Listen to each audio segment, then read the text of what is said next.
Hello mga friendship katamadechi. Ngayon ay kakain tayo ng Bulgarian na yogurt. Ang flavor niya ay ichigo. At ito nga pala yung lid niya. Wow, lid. Basta yung takip niya na yan. Yung yogurt hindi kaya tumidikit dyan. Tingnan nyo ha. Ang linis. Kaya lang yung tagiliran niya, palibhasa lahat, tinanggal ko. Didikit dyan yung yung yogurt. Pero just sa pinakagitna, tingnan nyo ha. O, di ba? Napaka-smooth. Ang ganda ng takbo. Kaya lang, dumikit siya dun sa pinakagilid kasi nga,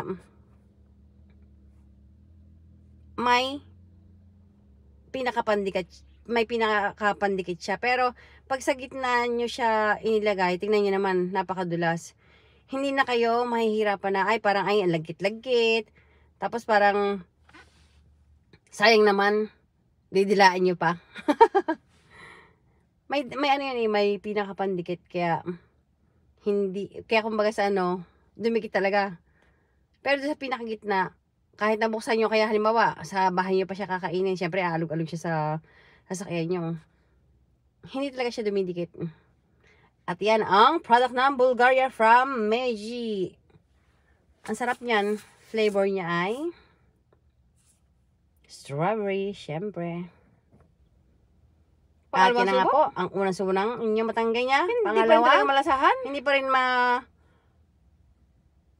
masarap. Hindi pa rin ayan na nga. Ang sarap. Strawberry flavor. For you, for me, and for all. Wow.